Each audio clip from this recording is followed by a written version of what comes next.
ജാതകം ചേരുന്ന കുട്ടിയായിരുന്നെങ്കിൽ കുടുംബത്തിനെ പരിചയപ്പെടുത്തുമായിരുന്നല്ലോ. അത് ശരിയാണല്ലോ. അന്ന് നമ്മൾ ചെയ്തത് തെറ്റായി പോയെന്നും പറഞ്ഞ് പവിത്ര അടിച്ചതല്ലേ?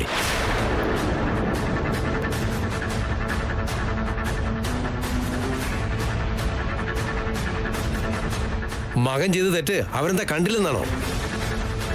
10 നാടിനെ രക്ഷിക്കുന്നു, വലിയ ആൾക്കാരാന്നൊക്കെ വീമ്പിളക്കുന്നവരാ, സംസ്കാരത്തെക്കുറിച്ച് ഉപന്യാസം പറയുന്നവരാ. മകൻ വഴിതെറ്റുന്നത് മാത്രം അവർക്ക് മനസ്സിലാവുന്നില്ല. ഇപ്പൊ തന്നെ പോയി അവരുടെ മുഖത്തടിച്ച പോലെ ചോദിക്കണതാ. വാ മോളെ, നമുക്ക് പോവാം. നിക്കച്ച, ഇങ്ങനെ ചെയ്യണമെന്നുണ്ടായിരുന്നെങ്കിൽ ഞാനത് നേരത്തെ ചെയ്യുമായിരുന്നു. നാളെ വേദവതി കുടുംബത്തിന്റെ നേതൃത്വത്തിൽ നടക്കാൻ പോകുന്ന ഉത്സവാഘോഷത്തിൽ ഇതെല്ലാവരുടെ മുൻപിലും പൊളിച്ചടുക്കാനാ മുഹൂർത്തം കുറിച്ചത്.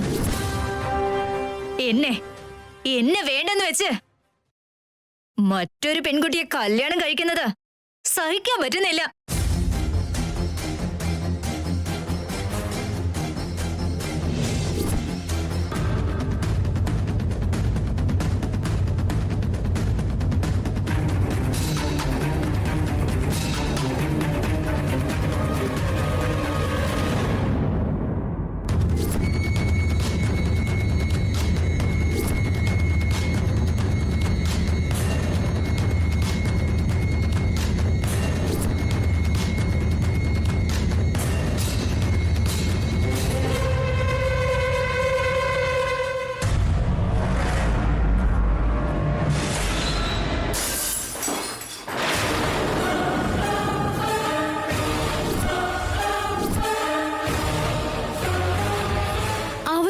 ദേഷ്യത്തിന് നമ്മുടെ വീട്ടിലെ TV എന്തിനാ നീ പൊട്ടിച്ചത്? ആ ശ്രീകരുമായിട്ട് തങ്കം പോലൊരു ഭാവി ഞാൻ പ്രതീക്ഷിച്ചതാ. ആ വേദവതി അതെല്ലാം നശിപ്പിച്ചു കളഞ്ഞു. എന്റെ സ്വപ്നങ്ങളെ ഇല്ലാതാക്കിയത്, എന്റെ ആഗ്രഹങ്ങളെ കൊന്നുകളഞ്ഞു. ഞാൻ അനുഭവിച്ച വിഷമം ആ കുടുംബവും അനുഭവിക്കണം. അങ്ങനെയല്ലാതെ ആ കുടുംബത്തിന്റെ മേലിൽ എനിക്കുള്ള പക അടങ്ങില്ല. നാളത്തെ ഉത്സവം ഗംഭീരമായിരിക്കും.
ഈ ഉത്സവം കഴിഞ്ഞ ഉടനെ നമുക്ക് പുതിയൊരു ജീവിതം തുടങ്ങാം.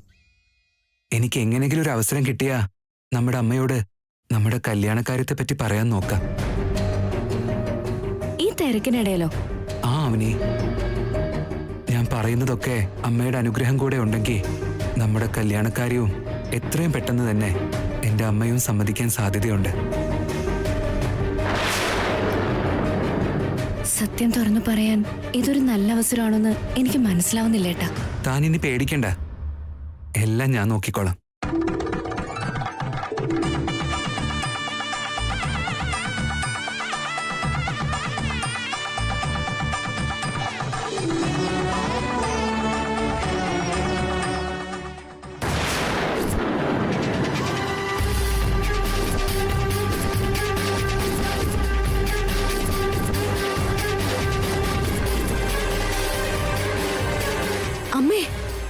എന്താ?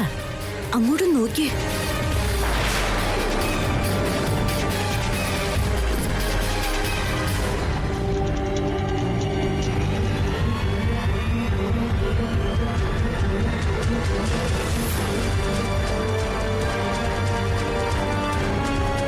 എന്റെ പൊന്നളിയാ, അമ്പലമാണെന്നൊന്നും നോക്കാതെ കുഞ്ഞളിയും കയറി ഷൈൻ ചെയ്യുന്നുണ്ടല്ലോ. ഉടനെ രണ്ടാളുടെയും കല്യാണം നടത്തുമെന്ന് പറഞ്ഞപ്പോ സന്തോഷമായി കാണും. എന്നാലും ആവണിയുടെ ജാതകം എന്താണെന്ന് അറിയാതെ അങ്ങനെയൊന്നും സംഭവിക്കില്ലെന്ന്.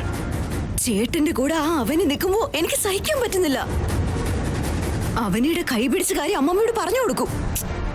കാവ്യ, ഉടനെ കൈ പിടിക്കാൻ പോകുന്നവളല്ലേ, അതിനെന്താ കുഴപ്പമെന്ന് പറയും. ഗ്രാമോത്സവത്തിൽ അവസരം കിട്ടിയ പോലെ ഇനിയും ഒരു അവസരം വരും. നീ പേടിക്കണ്ട കാവ്യ. ഗ്രാമോത്സവത്തിന്റെ അന്ന് അമ്മയുടെ കൈ കൊണ്ട് നല്ലോണം കിട്ടിയതാ, അത് ഓർമ്മ വെച്ചോ. ഇത്തവണ ആ അടി ആവനിയുടെ കരണത്ത് പതിയാനുള്ള അവസരം ഉണ്ടായാലോ. അവൾക്ക് അഹങ്കാരം ഇത്തിരി കൂടിയിട്ടുണ്ട്.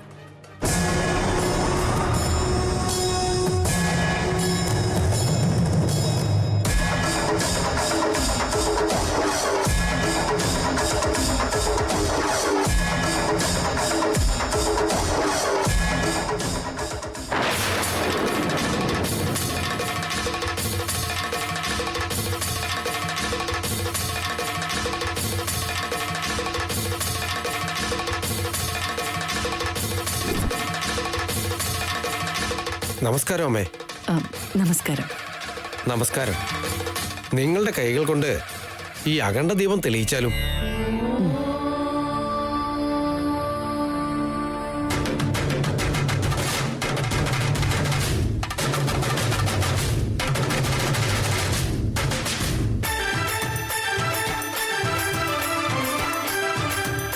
ആവനിയെ നാണം കെടുത്താനുള്ള അവസരം തരണേ അമ്മേ.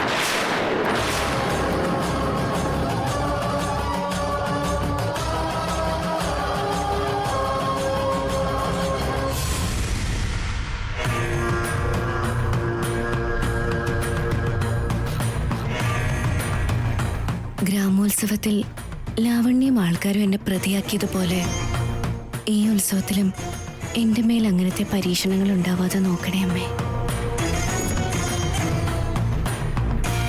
ലോകത്തിന്റെ ഏത് ദിക്കിൽ നിന്നും ദോഷങ്ങളൊന്നും വരാതെ ഈ ഉത്സവം തീരുന്നത് വരെയും കാക്കണേ അമ്മേ.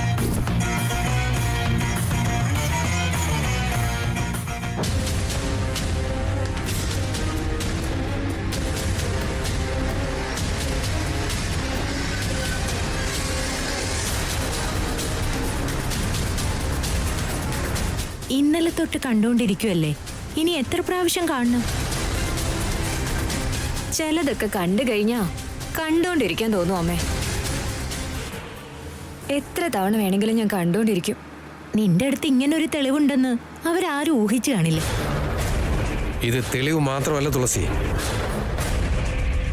വേദവതിയുടെ കുടുംബത്തിന്റെ അഭിമാനം നാട്ടുകാരുടെ മുമ്പിൽ വെച്ച് നശിപ്പിക്കാൻ പറ്റുന്ന അവസരം. എന്റെ മകളെ കയറി അടിക്കാറായോടി അവള്. ഈ നേരം കൊണ്ട് കുടുംബമായിട്ട് അവർ അമ്പലത്തിലേക്ക് എത്തിയിട്ടുണ്ടാവും. അവരുടെ സന്തോഷം കുറച്ച് നിമിഷത്തില് വിഷാദമായി ഇപ്പൊ മാറാൻ പോവാ.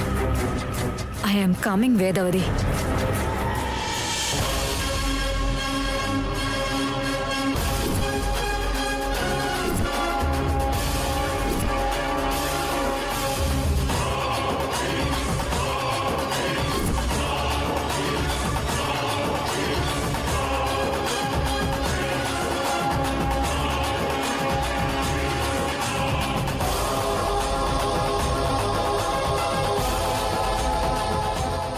അമ്മേ, ഇതാണ് നിങ്ങൾ എടുക്കേണ്ട വില്ല്. നിങ്ങളുടെ കൈകൾ കൊണ്ട് നിങ്ങൾ ദഹിപ്പിക്കേണ്ട 10 തലയുള്ള മഹിഷാസുരൻ. എല്ലാ വർഷത്തെയും പോലെ ഈ വർഷവും നമുക്ക് മഹിഷാസുര മർദ്ദനഘട്ടം അവിടുത്തെ കൈകൾ കൊണ്ട് വിജയകരമായി തന്നെ നടത്തണം. സാക്ഷാൽ ദുർഗാദേവി പ്രത്യക്ഷപ്പെട്ട് മഹിഷാസുരനെ വധിക്കുന്ന പോലെ തോന്നുന്നു ഇവിടത്തെ ജനങ്ങളൊക്കെ പറയുന്നത് ഞങ്ങൾ കേട്ടിട്ടുണ്ട്. ഈ ചടങ്ങ് കാണാനായിട്ട് ഇക്കൊല്ലം തന്നെ തൊട്ടടുത്ത ഗ്രാമത്തിൽ നിന്ന് ജനസാഗരം തന്നെയാണ് എത്തിയിരിക്കുന്നത്. തിന്മയുടെ മേൽ നന്മ വിജയം ആഘോഷിക്കുന്ന ദിവസമാണിത്.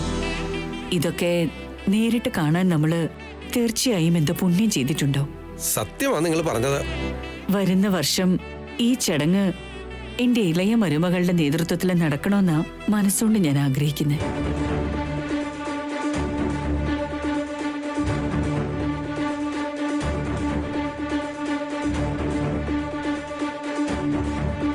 നിങ്ങൾ ഏത് ഉത്സവത്തിന് പോയാലും എല്ലാവരുടെയും മുമ്പിൽ വെച്ച് ഇങ്ങനെ തന്നെ സംസാരിക്കും. പറയുന്നതല്ലാതെ നടക്കുന്നൊന്നുമില്ലല്ലോ. അതെ അമ്മേ, അമ്മ ഇങ്ങനെ പിന്നെയും പിന്നെയും പറഞ്ഞുകൊണ്ടിരുന്ന ജനങ്ങൾക്ക് അമ്മയോടുള്ള മതിപ്പങ്ങ് പോവും. ഇല്ലമ്മേ, ഇനി വരാൻ പോകുന്ന വർഷം അമ്മമ്മ ആഗ്രഹിക്കുന്ന സ്ഥലത്ത് ഞാനുണ്ടാവുമല്ലോ.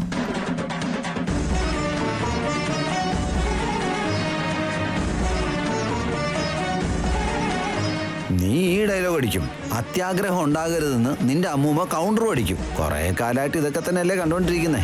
ഇത്തവണയെങ്കിലും കാര്യങ്ങള് ഒന്ന് സമാധാനമായിട്ട് ചെയ്തു തീർത്തോട്ടെ. ഒരവസരം കിട്ടിയാ തനിനിറ അങ്ങ് കാണിക്കും.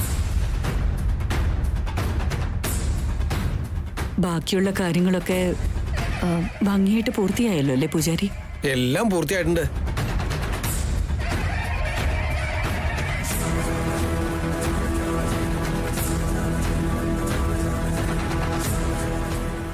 ഏത് നാട്ടിലാണെങ്കിലും ഏത് പ്രദേശത്താണെങ്കിലും ഏത് അമ്പലത്തിലാണെങ്കിലും എല്ലാവരും തന്നെ അമ്മയെ വളരെയധികം ബഹുമാനിക്കുന്നുണ്ട്. അത് വളരെ വലിയ കാര്യ ചേട്ടാ. തന്റെ കാര്യം പറയാൻ വേണ്ടി എനിക്കൊരു അവസരം കിട്ടുന്നില്ലല്ലോ.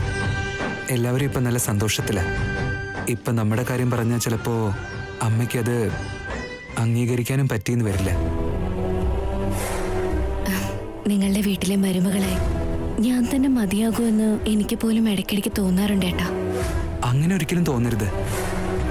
എന്റെ വീട്ടിൽ മരുമകളാകാനുള്ള എല്ലാ അർഹതയും തനിക്കുണ്ട്. ഈ ഉത്സവത്തില് തന്നെക്കുറിച്ച് പറയാനുള്ള അവസരം ഏതെങ്കിലും ഒരു തരത്തിൽ വരുമെന്ന് എനിക്ക് തോന്നുന്നുണ്ട് അവനി.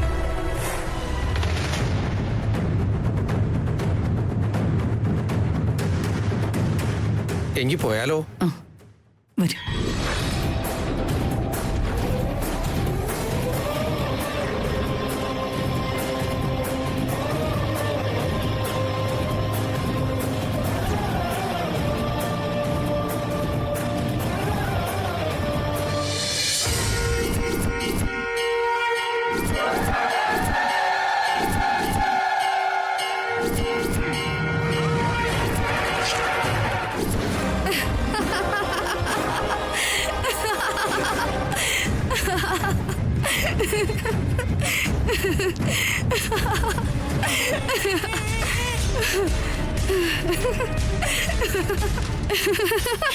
എന്താ എന്താ നീ ഒറ്റയ്ക്കിങ്ങനെ ചിരിക്കുന്നെ? ആവനിയുടെ നേരെ ഈ വില്ലിങ്ങനെ പിടിച്ച് അമ്പെയ്യുന്നതൊന്ന് ആലോചിച്ചതാ. നല്ല രസമുണ്ടായിരുന്നു അത്. അവനിക്ക് എന്തെങ്കിലും പണി കൊടുക്കാൻ ഒരു അവസരം ഉണ്ടായിരുന്നെങ്കിൽ അത് വളരെ നന്നായിരുന്നു.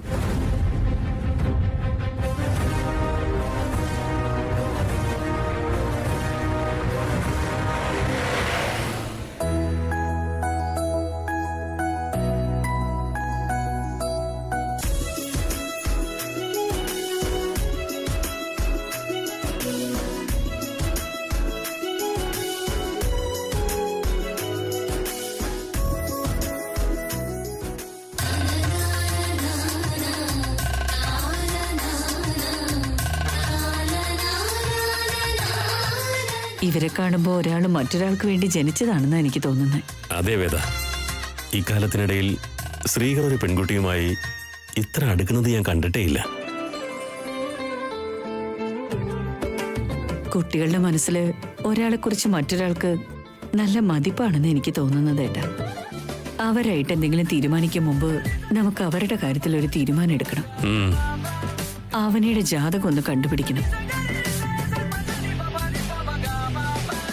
ഉറക്കത്തിൽ വിളിച്ചു ചോദിച്ചാലും ശ്രീകറിന്റെ ജാതകം അവന് ഓർമ്മയുണ്ടാവും. ആവണിയുടെ കാര്യത്തിൽ അവന്റെ മനസ്സിൽ എന്തെങ്കിലും ഉണ്ടെങ്കിൽ ആവണിയുടെ ജാതകത്തെക്കുറിച്ച് അവൻ ആലോചിച്ചു കാണും. ആ കാര്യത്തിൽ ഒരു സംശയം വേണ്ട. നമസ്കാരം. നമസ്കാരമുണ്ട്. സുഖാണോ വേദവതി ചേച്ചി? സുഖമായിട്ടിരിക്കുന്നു. ആ മക്കളെന്തേ? ശ്രീകർ അവിടെയുണ്ട്. ബാക്കിയുള്ളൊരു അമ്പലത്തിലുണ്ടാവും.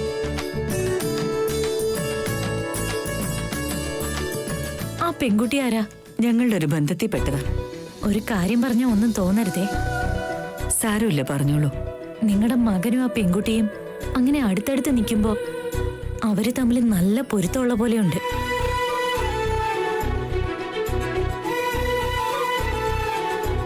കല്യാണപ്രായമായ പെണ്ണിന് ഇത്രയും പ്രൈവസി കൊടുക്കുന്നുണ്ടെങ്കിൽ അവരുടെ രണ്ടുപേരുടെയും കല്യാണം നടത്താൻ ഉദ്ദേശമുണ്ടോ?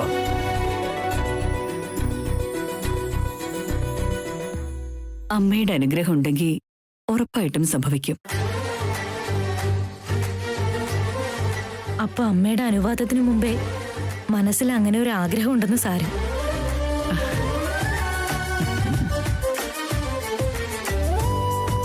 എന്നാ പെട്ടെന്ന് ശുഭവാർത്ത പറയണേ. തീർച്ചയായും.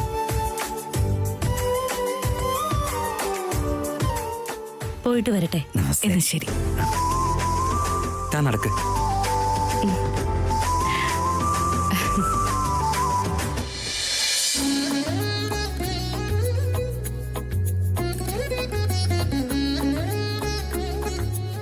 കണ്ടോ താൻ? അമ്മയും അച്ഛനും പുറത്തുള്ളവരോടൊക്കെ നമ്മുടെ കല്യാണക്കാര്യത്തെ പറ്റി പോസിറ്റീവായിട്ട് സംസാരിക്കുക. ഉടനെ തന്നെ നമ്മുടെ റൂട്ടും ക്ലിയർ ആവും. താനെന്താ ഡള്ളായേ? നമ്മുടെ ഈ കല്യാണക്കാര്യത്തെ കുറിച്ച് ഓർത്ത് സന്തോഷിക്കാന്ന് കരുതുമ്പോഴൊക്കെ എന്തോ ഒരു തടസ്സം മുന്നിൽ കാണുന്നുണ്ടേട്ടാ.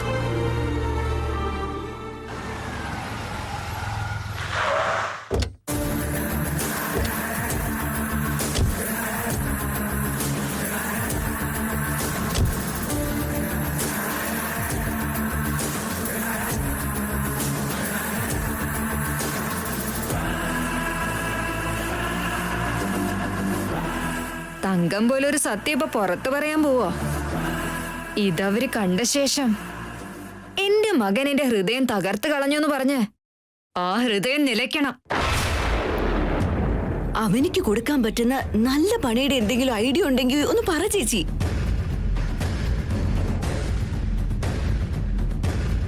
ഇന്നത്തെ ദിവസം നിങ്ങൾ ഈ ശ്രമങ്ങൾ ഉപേക്ഷിക്കുന്നതാ നല്ലത്.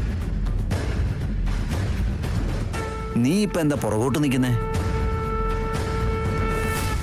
നമ്മൾ ഇങ്ങോട്ട് വന്നത് ഉത്സവം കൂടാനല്ല നിയ, ആവനിയുടെ കാര്യത്തിൽ ഒരു തീരുമാനത്തിലെത്താനാ. നമുക്ക് റിവെഞ്ച് ചെയ്യാനുള്ള അവസരം ഏതോ ഒരു രൂപത്തിൽ വരുന്നുണ്ടെന്ന് എന്റെ മനസ്സെന്നോട് പറയുന്നുണ്ട്.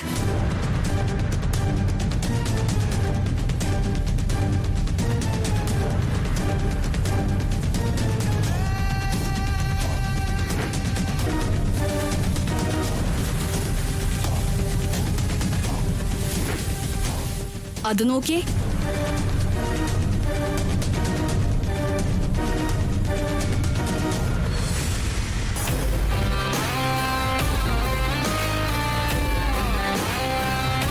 പെണ്ണ് കാണലില് അമ്മയുടെ കയ്യിൽ നിന്ന് അടി വാങ്ങിയത് ഈ പെണ്ണല്ലേ?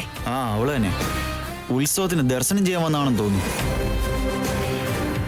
അവര് വരുന്ന രീതി നോക്കുമ്പോ എന്തോ ചെയ്യാൻ വേണ്ടി പ്ലാൻ ചെയ്ത് വരുന്നത് പോലെയുണ്ട്. മനുഷ്യരെ നന്നായിട്ട് മനസ്സിലാക്കിയിട്ടുണ്ടല്ലോ സിസ്റ്റർ. നമുക്ക് എന്തെങ്കിലും ഉപകാരം ഉണ്ടാവോന്ന് കാത്തിരിക്കാം.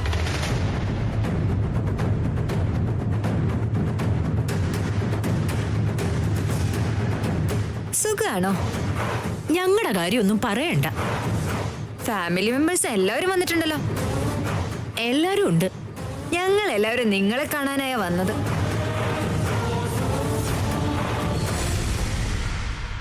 ഞങ്ങളെ കാണാനോ? ശ്രീകരനെ കല്യാണം കഴിക്കാൻ വേണ്ടി നീ വേറെ വഴി വല്ലതും കണ്ടുപിടിച്ചിട്ടാണോ വരുന്നേ? അങ്ങനെ വെറുതെ പ്രയത്നിക്കാതെ കണ്ട. എന്താണെന്ന് വെച്ചാ ഓൾറെഡി കാവ്യയുടെ വെയിറ്റിംഗിലുണ്ട്. വേറൊരു കുട്ടി ശ്രീകരനെ ട്രൈ ചെയ്യുന്നുണ്ടെന്നുള്ള സംശയവും ഉണ്ട്.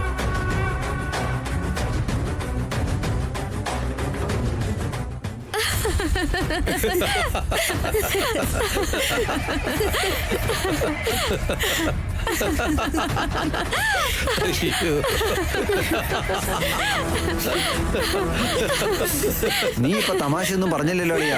പിന്നെ ഇവരെന്തിനാ ചിരിക്കുന്നേ? ഇവരെന്ത് നിഷ്കളങ്കരല്ലേ? നിങ്ങളുടെ ശ്രീകരനെ അല്ലാതെ എനിക്ക് മറ്റാരും കിട്ടില്ലെന്ന് കരുതിയോ?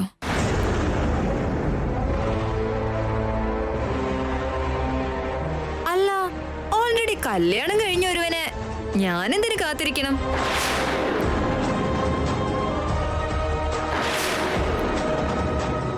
കല്യാണം കഴിഞ്ഞവനെ വീണ്ടും ഞാൻ എന്തിനാ കേട്ടേണ്ടത്?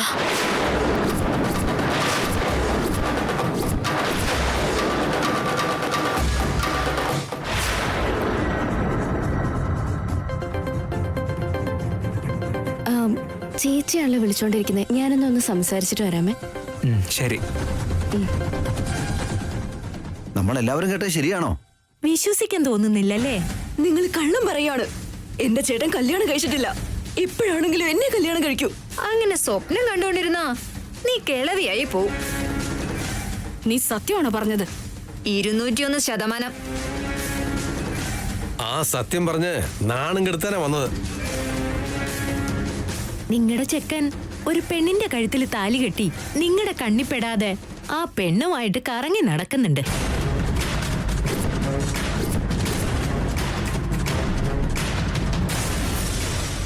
ആരാ പെണ്ണ്?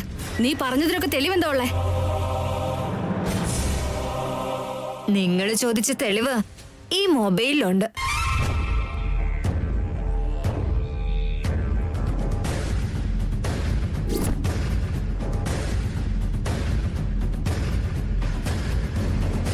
എവിടെ എവിടെ ഒന്ന് കാണിച്ചേ.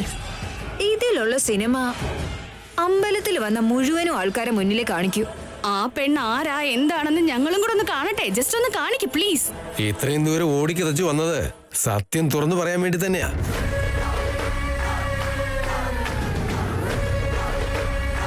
വേദവതിയുടെ മുന്നിൽ ഇന്നൊരു ബോംബ് പൊട്ടും. വാ മോളെ. വാ മോളെ. വാ.